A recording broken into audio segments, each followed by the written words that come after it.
어제 저희 동생 딸, 그러니까 제 조카 딸이죠. 결혼식을 했어요.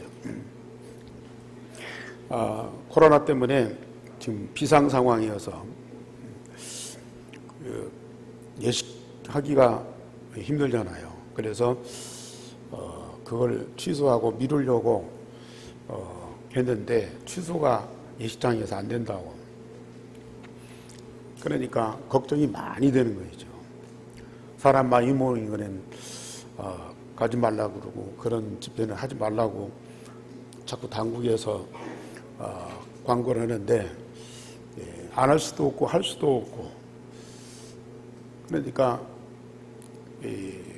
또 이 친척들이나 주변에서는 코로나 때문에 뭐 예식장에 못 간다고, 못 온다고 연락도 오고 그러니까 막 신부가 일생에 한 번 하는 결혼식인데 너무 막 황당하고 막 낙심돼갖고 울기도 하고, 그래서 그 식사도 다 못하니까 그 50명분만 그렇게 신청을 하고 모든 걸 이렇게 축소해서 했는데, 막상 어저께 결혼식장에 들어가서 사람들 많이 안 오니까 주차장도 뭐 여유 있겠다 싶었는데요, 들어가는 입구부터 꽉 차버린 거예요. 그래가지고 주차할 데가 없어가지고 뭐 한쪽 끝에 겨우 갔다가 주차하고 들어갔어요. 뭐 여러 팀들이 결혼식을 하는데 얼마나 사람들이 많이 모였는지 그 큰 예식장이요, 막 발 디딜 틈이 없어요. 예식 끝나고 식당에 들어갔더니 식당에도요 사람들이 막 다 차가지고요, 그 빈자리가 별로 없더라고요. 비상 상황이라고 하는데 역시 뭐 이런 예식은 하게 되고 또 사람들이 이렇게 많이 모이는구나. 다행히 뭐 대구 지방이나 서울 지방 아니고 전주 지방은 많이 확산이 안 돼서 사람들이 좀 이렇게 여유 있게 모이는구나, 그런 생각을 했습니다. 교회도 지금 뭐 매일 문자가 와요. 종교 집회하지 말라고.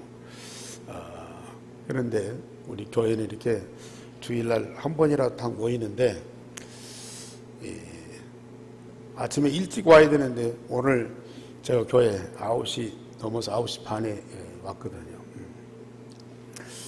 또 오늘 예배 한 번 드리고 점심도 집에 가서 먹고 오후에는 좀 쉬기도 하고 TV도 보고 또 이렇게 한가한 시간을 가지니까 참 좋더라고요, 이게.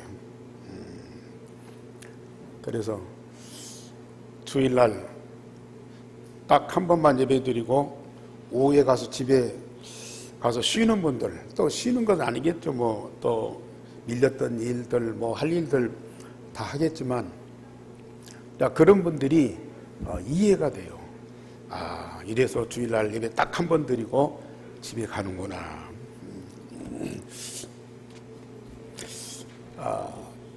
그러나 사실 쉬는 것만이 마냥 좋은 건 아니잖아요. 그 운동선수들이나 음악하는 분들이나 또 공부하는 분들이나 또 일하는 분들도 그러죠. 물론 열심히 일하다가 하루 이틀 뭐 쉬는 것은 꼭 필요하고 그런 것들이 있어야 되죠. 뭐 쉬지도 않고 계속 공부만 하고 계속 노래만 하고 계속 운동만 하고 그러다 보면 지쳐서 더 지속할 수가 없잖아요. 그러나 하루 이틀 쉬는 건 좋지만은 한 달, 두 달 쉬어버려요. 그러면 리듬이 껴있잖아요. 평소에 열심히 공부하고 열심히 일하고 열심히 운동하고 훈련해도 별 효과가 안 나타나고 그게 그건 것 같아요. 그런데 한 달, 두 달 쉬어버리면요, 그게 금방 티가 나버려요. 쉴 때는 좋은데 다시 시작하고요. 그 리듬을 찾으려면 얼마 동안 헤매는지 모릅니다.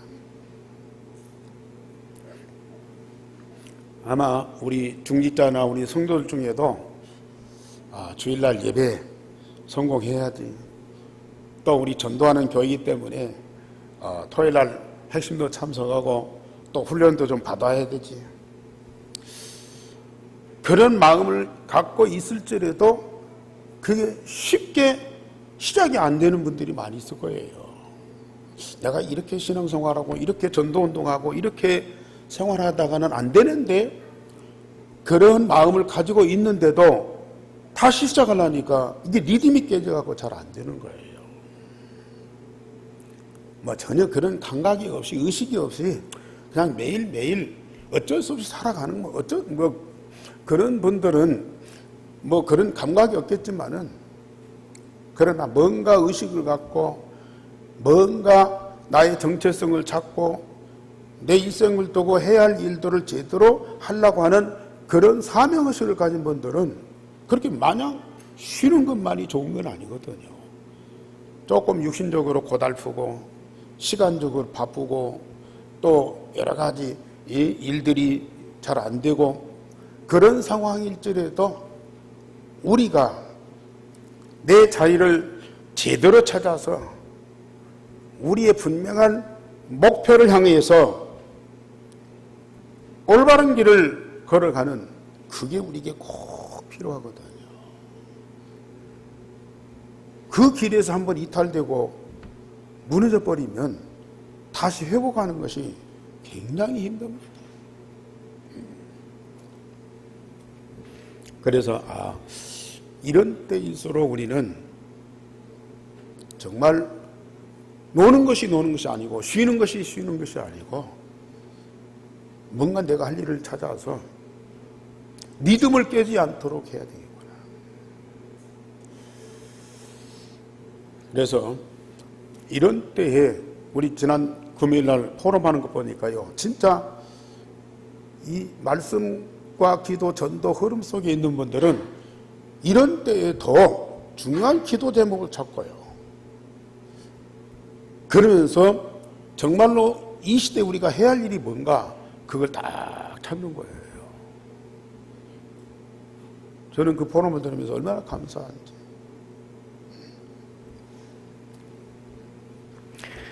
하나님의 자녀는 영생을 얻었고 영원한 하나님 나라가 보장되어 있습니다. 그러나 육신은 한 번은 죽어야 되고 그 후에는 반드시 심판이 따라옵니다. 어떤 사람들은 신천지 교주 이만희처럼 이 땅에서 영생할 것처럼 살아가고 있어요. 어떤 사람들은 반대로 항상 이 죽음의 불안 속에서 일생을 살아가는 사람들이 있습니다. 요새는 많은 분들이 건강관리를 잘해서 100세의 건강을 자랑하는 그런 사람들이 많이 늘어가고 있어요. 반대로 어떤 분들은 요양원에서 아무것도 하는 것 없이 숨만 쉬고 사는 사람들도 늘어가고 있어요. 또 어떤 어른들은 치매로 자기 가족들을 무더기도 힘들게 하는 그런 분들도 많이 늘어가고 있습니다. 그러나 우리는 짧은 한평생 사는 것도 중요하고 죽는 것도 중요합니다. 우리는 어떻게 살다가 어떻게 죽을 것이냐, 여기에 대한 확실한 답을 갖고 살아야 돼요. 어떤 분들은 매일 먹고 사는 것도 힘든데 노후를 생각하고 죽음을 생각하고 그럴 여유가 어디 있느냐고 그래요. 그러나 우리는 어떤 삶을 살고 어떤 죽음을 죽을 것인가, 여기에 대한 확실한 답을 갖고 있으면요, 매일매일 사는 것이 두렵지 않고 건강하고 힘있고 그러면서 즐겁다니까요.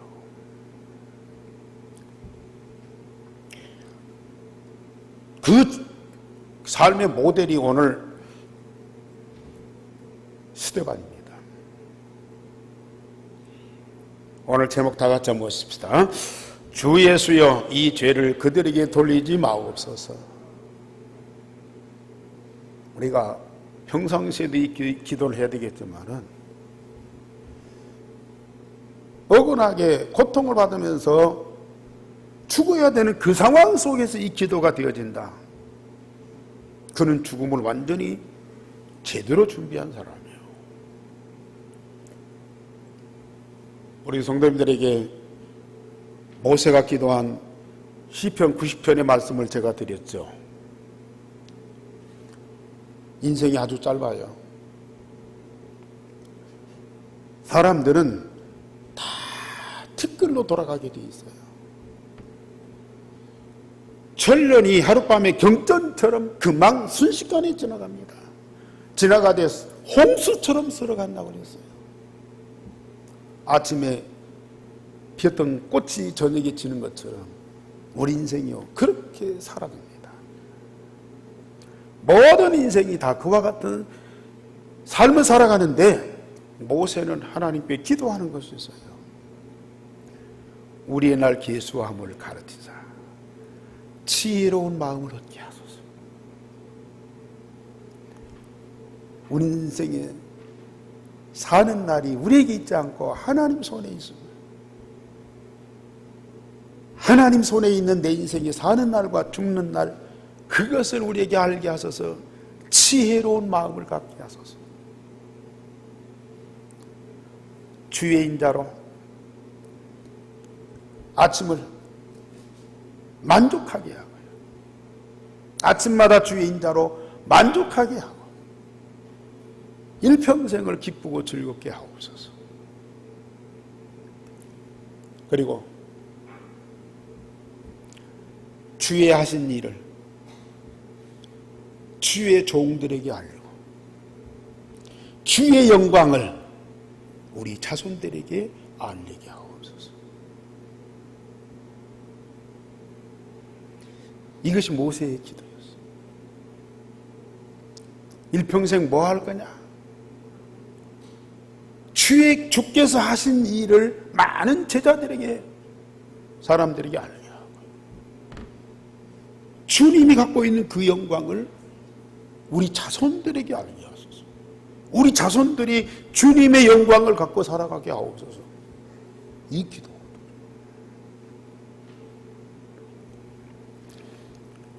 많은 일을 열심히 하고 잘 살고 건강하고 오래 사는 것도 중요하지만요. 그 모든 것들이 한순간에 날아가는 때가 온다니까요.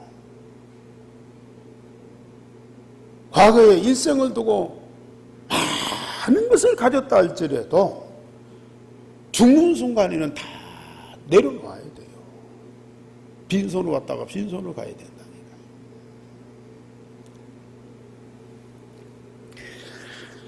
주 예수의 이 죄를 그들에게 돌리지 마옵소서. 평상시 이 기도를 할 수 있는 사람은 얼마나 참 행복한 사람이에요.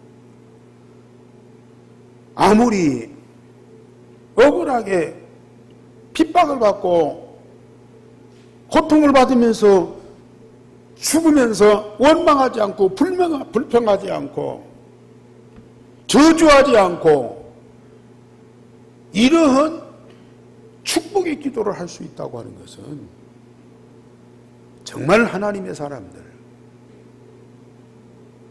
인생에 가장 귀중한 것을 깨닫고 응답을 누린 사람들만이 할 수 있는 기도라.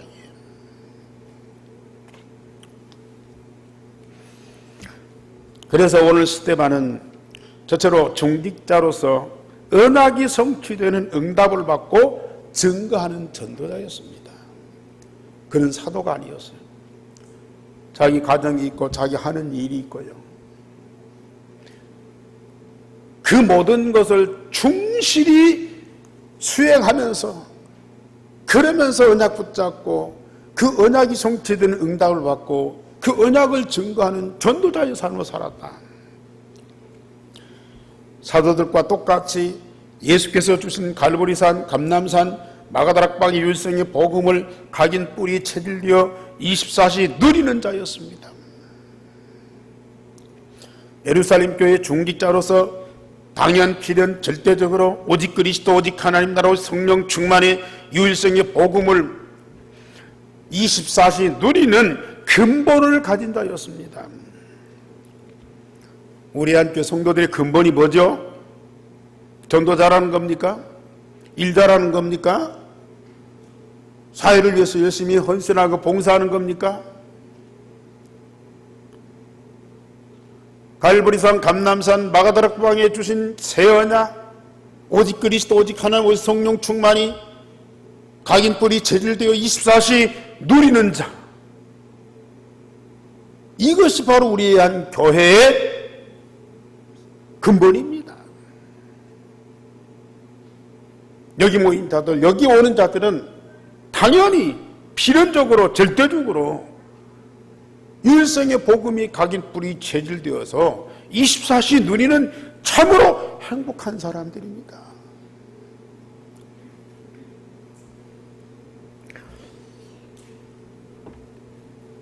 이스데반 집사가 사도들과 한 마음으로 함께 했더니 마가다락방이 성령의 권능을 받고 전도운동을 했고요. 믿음과 지혜와 성령의 충만한 자로 중직자로 세워졌고요. 현장에서 표적과 기사가 일어나고 수많은 사람들이 복음을 듣고 구원을 받았습니다. 심지어 산에 드린 공회, 대제사장들, 장로들, 서기관들, 사두개인들, 원로들이 모인 이 산에 드린 공회에서 복음을 전하는 거예요.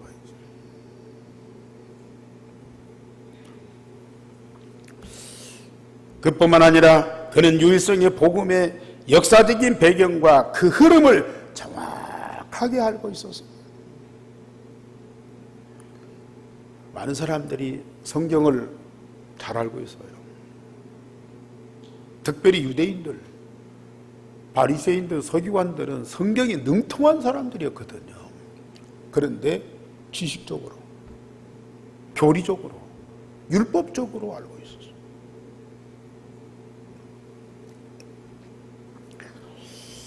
그러나 이 스데반 집사는 구약의 성경을 알되 오늘 사도행전 7장 1절에서 60절까지 말씀이 산에 들인 공의회에서 이 스데반 집사가 전한 메시지거든요. 사도행전 2장에 베드로 사도가 유대인들을 향하여 전했던 그 메시지와 똑같은 거예요. 사도들이 전한 그 메시지, 집사인 이 스데반 집사가요, 그것도 산에 들인 공회에서 당당하게 전한 메시지,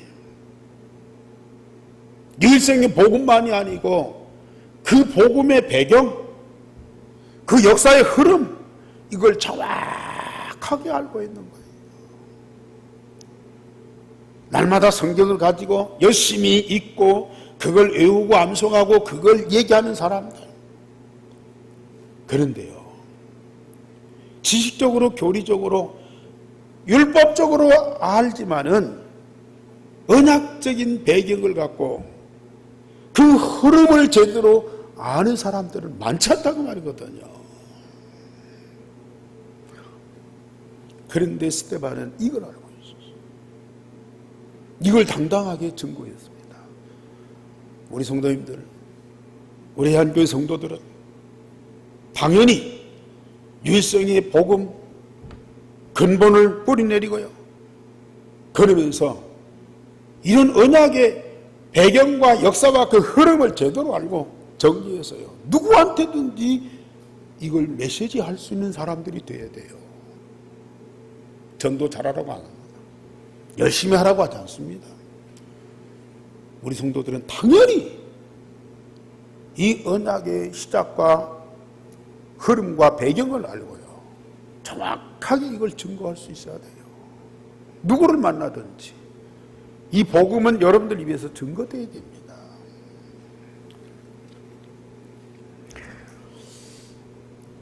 산헤드린 공회원들에게 너희 조상들이 의인이 오시리라고 예고한 그들을 죽였다. 다시 말하면 구약의 선자들을 다 죽였어요.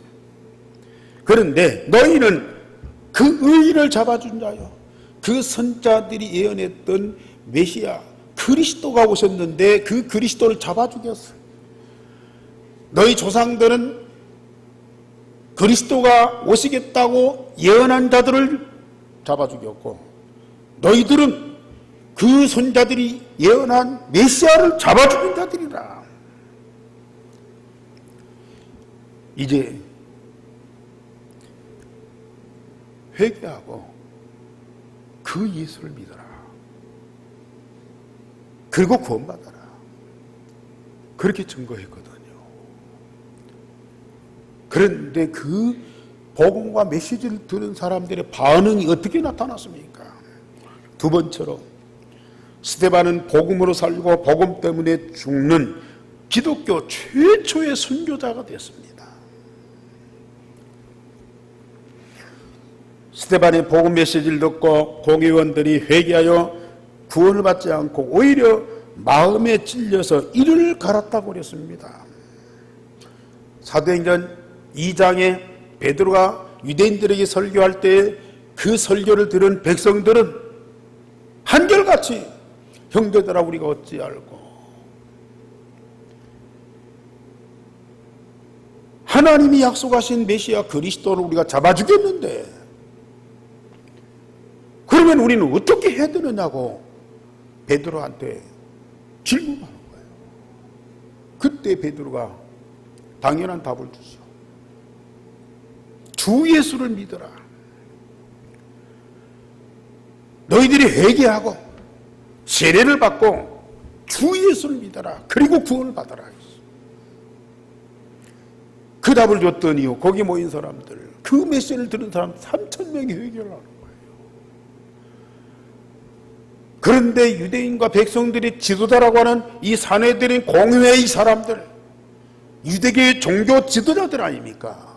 성경을 갖고 그것을 가르치는 사람들 아닙니까? 그런데 이 사람들은 이 스데반의 메시지를 듣고 이를 가는 거라.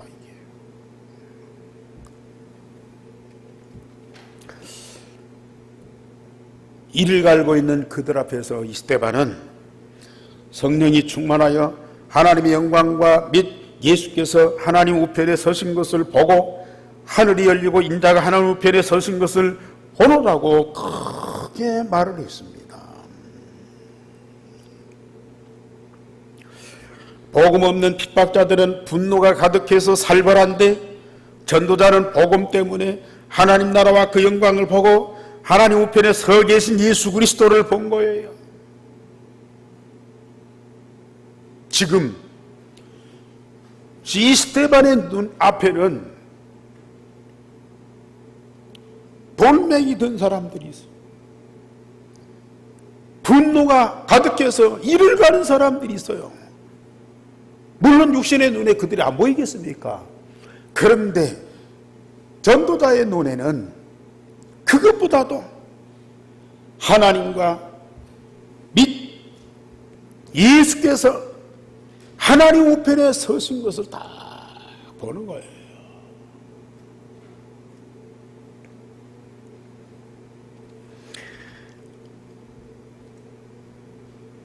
그것이 바로 영원한 내 집이고 스데반의 집이고 스데반이 살아갈 영원한 나라거든요. 그걸 보는 겁니다.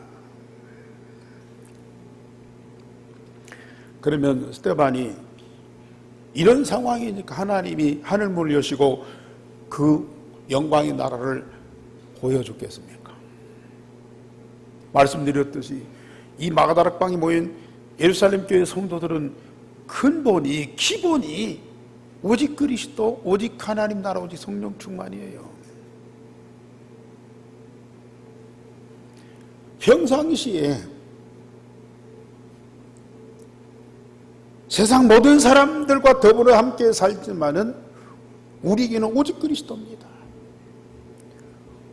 우리는 이 세상에 집질고 잠자고 밥 먹고 살지만은 우리의 살아가는 영원한 나라는 오직 하나님 나라입니다.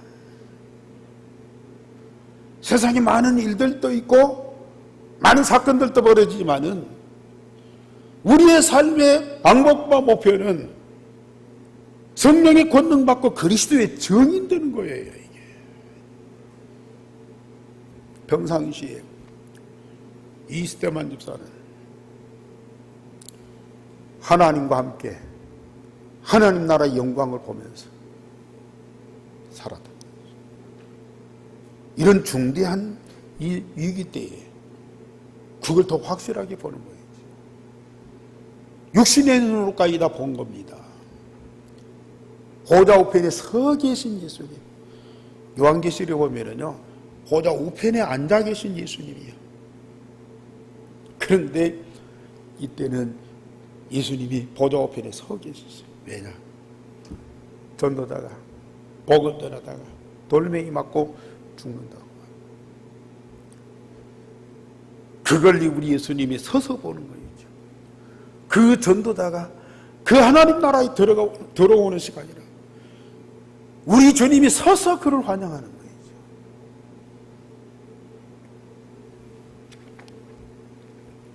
우리 성도님들, 오직 그리스도가 각인되고 오직 하나님 나라가 뿌리내리고 오직 성령의 능력이 체질돼 보세요. 스데반에게만 특별히 주어지는 은총이 아니라니까요. 예루살렘 교회 모든 성도들은 다 이 응답과 축복을 누렸어요. 예루살렘 교회 성도들뿐만이 아니라니까요. 그들이 붙잡은 언약을 우리가 똑같이 붙잡고 똑같이 기도했는데 우리에게도 똑같은 응답을 24시에 주셨다고 말이에요. 그걸 누리는 분들이 저와 여러분들입니다. 스데반 집사가 특별한 사람들이 아니고요. 예루살렘 교회가 특별한 교회가 아닙니다. 주님이 피로 값주고 사신 교회요. 그 복음을 통해서 구원받은 자들입니다. 그렇다면 우리도 똑같은 사람들 아닙니까?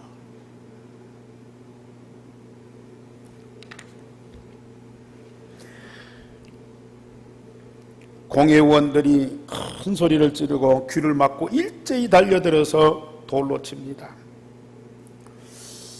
그 돌에 맞은 스데반은 피투성이가 되겠죠. 쓰러졌겠죠. 죽겠죠. 그때에 정인들이 옷을 벗어서 사울이라는 청년의 발 앞에 두었습니다. 돌멩이 들어서 스데반을 잡아 죽이는데 앞장선 두목이 누구냐? 바로 이 사울이라고 하는 사람이거든요. 그들은 정당한 방법으로 정당한 법에 의해서 스데반을 죽였다. 그러면서 증거로 옷을 벗어서 사울 앞에 딱 주는 거예요. 사울이 그걸 책임지는 거예요. 법적으로 아무 문제가 없더라고요.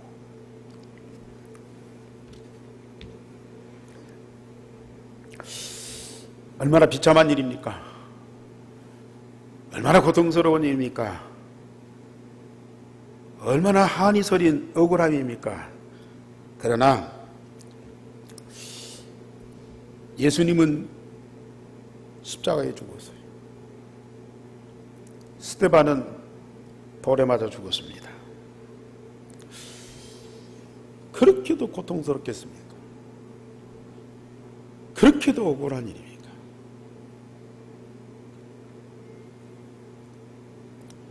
요새는 의학이 발달해서 암 걸린 분들도 수술받고 항암제 맞고 이게 건강을 다시 회복하는 분들도 있어요. 그러나 언젠가는 죽거든요. 암으로 죽든지 노안으로 죽든지 아니면은 중풍으로 오래 고생하다 죽든지 치매로 시달리다가 죽든지 그러면 십자가에 죽거나 돌에 맞아 죽거나 그것보다도 암으로 죽는 것은 더 편안합니까? 중풍으로 일평생 몇 년 동안 이렇게 고생하다가 죽는 것은 그래도 낫습니까?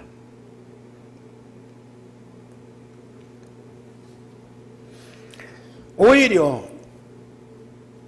6시간 동안 십자가에 달려서 죽는 것보다도, 한순간에 돌에 맞아 죽는 것보다도 오랫동안 병고로 시달리면서 고통을 받고요.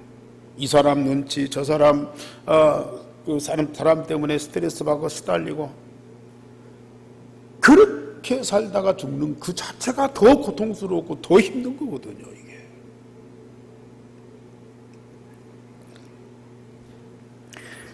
일생의 복음을 날마다 누리고 일생의 복음을 증거하다가 일생을 마치고 하나님이 준비하신 내 아버지 집에, 내가 살아갈 영원한 나라에 당연히 들어가는 거죠. 우리 성도님들, 일생의 복음으로 각인 뿌리 체질되어서 24시 사는 참 행복한 전도자가 되어요. 때로는 복음 전하다가, 때로는 노안으로, 때로는 나이가 들어서 죽을 수도 있습니다. 그러나 그것이 막 큰일이 아니고 특별한 일이 아니고 우리의 일상의 삶이요, 때가 되면 당연히 다가오는 일이라. 그러나 영원히 영생을 얻지 못하고 영원히 죽은 자고 하나님 나라가 보장되어 있지 않고 영원한 지옥불이 기다리고 있다면 그건 정말 힘든 일이죠. 그러나 우리에게는 영생을 얻었고 우리 육신을 위해서도 하나님 나라가 완전히 보장되어 있습니다. 그렇기 때문에 오늘 스데반 보세요. 뭐라고 부르짖습니까? 우리 59절 60절 다 같이 보십시다. 시작. 그들이 돌로 스데반을 치니 스데반이 부르짖으로되 주 예수여 내 영혼을 받으시옵소서 하고 무릎을 꿇고 크게 불러 이르되 주여 이 죄를 그들에게 돌리지 마옵소서, 이 말을 하고 자니라. 어떻게 이런 기도가 가능합니까? 주 예수여 내 영혼을 받으시옵소서. 당연히 주님이 주신 생명이고 주님의 손에 있는 내 생명이기 때문에 이 세상 떠나는 날, 내 육신에서 내가 해방되는 날, 하나님 보좌 우편에 서 계신 예수님이 내 영혼을 받는 건 당연한 거 아니겠습니까?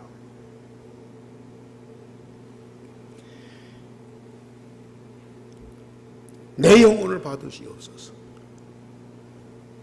반드시 주께서 내 생명의 주가 되십니다. 그분과 우리는 하나 되어서 영원토록 함께하는 자입니다. 그래서 때가 되면 내 아버지 집에, 내 주님 앞에 가는 것이 이게 당연한 거거든요.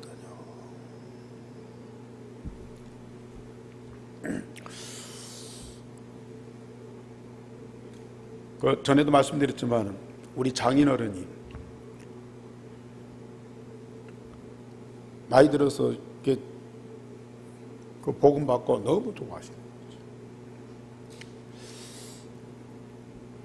그런데 이제 노안이 돼서 얼마 동안 교회를 출입을 못 하셨어요. 그런데 이제 돌아가실 때 그 가족들 보고 천사가 와서 나를 데리러 왔다. 천사가 와 나를 데리러 왔다. 신발을 좀 내라.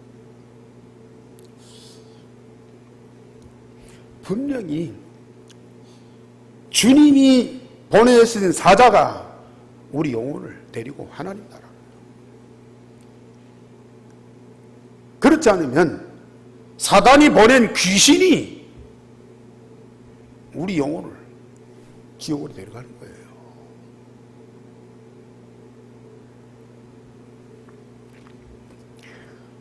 자, 육신은 고통이고 죽음이고 완전히 세상에서 사라졌잖아요. 그런데 영적으로는 하나님과 및 예수 그리스도에 서 계신 것을 보고요. 그 영광을 다 보는 거예요. 이게.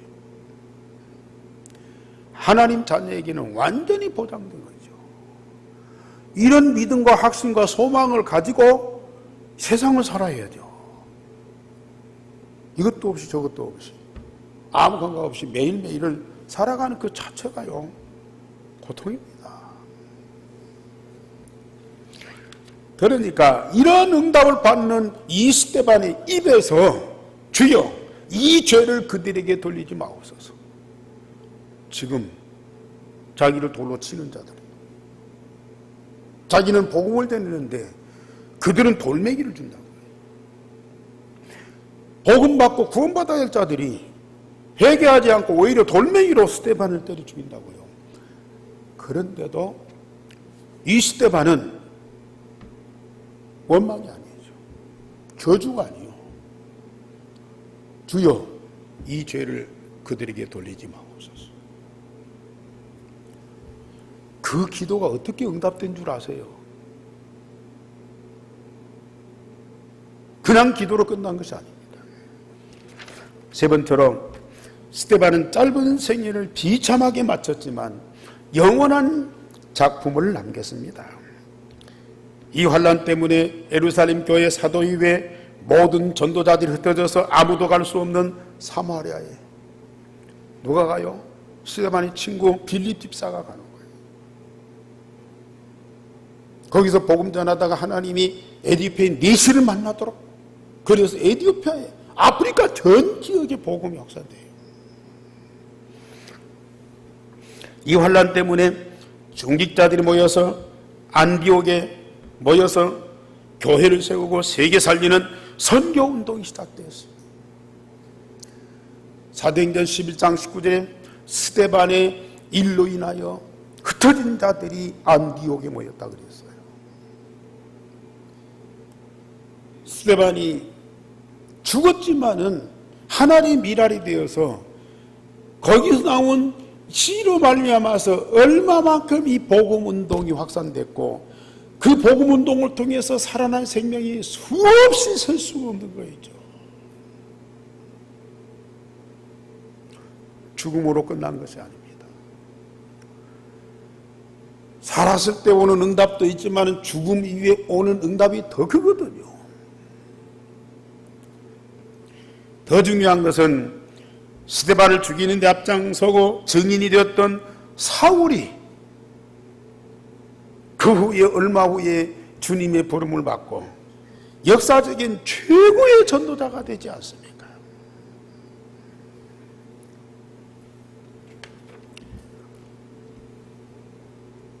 유일성의 복음을 누리는 것이 얼마나 중요한지요. 그러면서 말씀, 기도, 전도 흐름 속에 있는 것이 얼마나 중요한지, 교회와 함께 더불어서 사도들과 함께 하면서 같은 응답을 누리는 것이 얼마나 복 있는 것인지요. 스데반이 특별한 일을 하는 사람도 아니에요. 대단한 사람도 아니에요. 그냥 주신 복음, 언약 붙잡고 각인 뿌리쳐지려고 주님이 세우신 예루살렘 교회 안에 사도들과 성도들과 더불어 함께하고 그냥 말씀, 기도, 전도 흐름 속에 같이 있었던 사람인데요. 하나님이 그를 통해서 이루신 역사는 어마어마한 거거든요.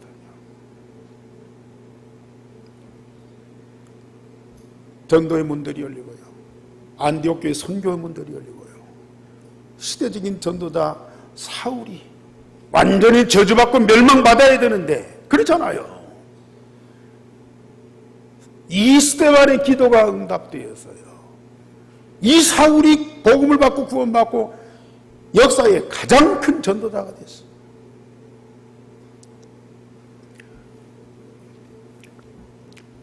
복음운동 작은 것 같지만은 하나님은 어마어마한 역사를 이루어요. 우리 하는 일이 작은 일이지만은 결과적으로는 엄청난 하나님의 역사를 이루는 거예요. 그래서 바울이 고백을 했잖아요. 내가 살아도 주를 위해서 살고 죽어도 주를 위해서 죽겠습니다. 죽든지 살든지 내 몸에서 나타나는 것은 그리스도뿐입니다. 한번 여러분 중심 갖고 한번 고백해 보세요.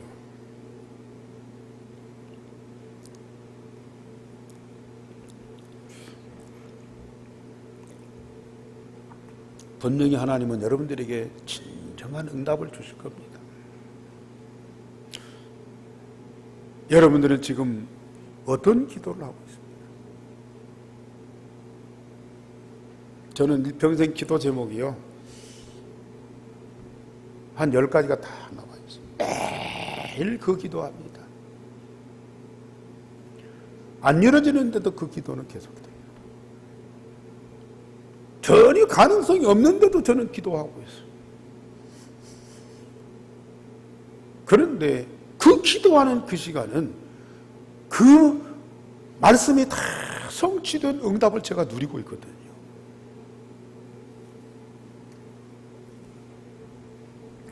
결론적으로 말씀드립니다. 우리의 근본인 유일성의 복음이 각인 뿌리 체질되고 24 누리는 자가 되시오. 제발 좀 부탁합니다. 안 되면 하려고 하는데 안 돼요. 그래서 집중을 연하는 겁니다. 반드시 되어집니다. 교회와 함께하면서 말씀, 기도, 전도의 흐름 속에 이 시대 역사의 중심에 있으세요. 스데반 집사가 언약의 흐름 속에 그 배경을 알고 하나님의 역사를 알고요, 그걸 정리해서 메시지하고 그 역사의 중심 속에 딱 있다는 겁니다. 지금 우리가 지금 교회와 함께하면서 말씀, 기도, 전도 흐름 속에 함께하면 이 시대의 역사의 중심 속에 있는 사람들입니다. 내게 주신 천명 소명을 발견하고요, 그 응답을 받고 영원한 작품을 남기세요. 하나님이 이미 우리에게 천명 소명 사명을 주셨어요. 여러분들이 그걸 찾으세요. 만드는 것이 아닙니다. 말씀, 기도, 전도 흐름 속에 있으면요, 내게 주신 천명 소명 사명이 발견돼요. 그것이 성취되는 날이 옵니다. 내가 살았을 때도 응답이 오지만 내가 죽은 이후에 언제 어떻게 나타날지 모르는 거예요. 여러분들은 뭘 남길 것입니까? 물론 집도 남기고 재산도 남기고 자녀도 남기겠죠. 지나가는 것입니다. 영원한 작품을 남기세요. 작은 것이지만은 영원한 작품을 남기세요. 분명히 하나님은 여러분을 통해서 이루실 작품이 있어요. 준비해 놓으셨어요. 발견하면 됩니다. 기도하겠습니다. 하나님, 오늘 우리에게 가장 중요한 삶과 죽음을 말씀을 통해서 알게 하셨사오니, 우리의 모델인 스데반과 같은 삶이 이루어지게 하시고 스데반 같은 죽음이 우리에게도 있게 하여 주옵소서. 살든지 죽든지 내 몸에서 오직 그리스도가 되어지게 하시고 하나님 나라 영광으로 가득하게 하시며 성령의 권능으로 복음운동이 일어나게 하여 주옵소서. 사나 죽으나 주의 것임을 고백드립니다. 정말 우리는 살아도 주를 위해서 살고 죽어도 주를 위해서 죽는 자들이 되어지게 하옵소서. 이 속에서 정말 우리의 가정이, 우리의 산업이, 우리의 미래가 말씀대로 이루어지는 축복을 베풀어 주시옵소서. 우리 온 교회와 성도들이 축복 속에서 하나가 되게 하여 주옵소서. 주 예수 그리스도 이름으로 기도하옵나이다. 아멘.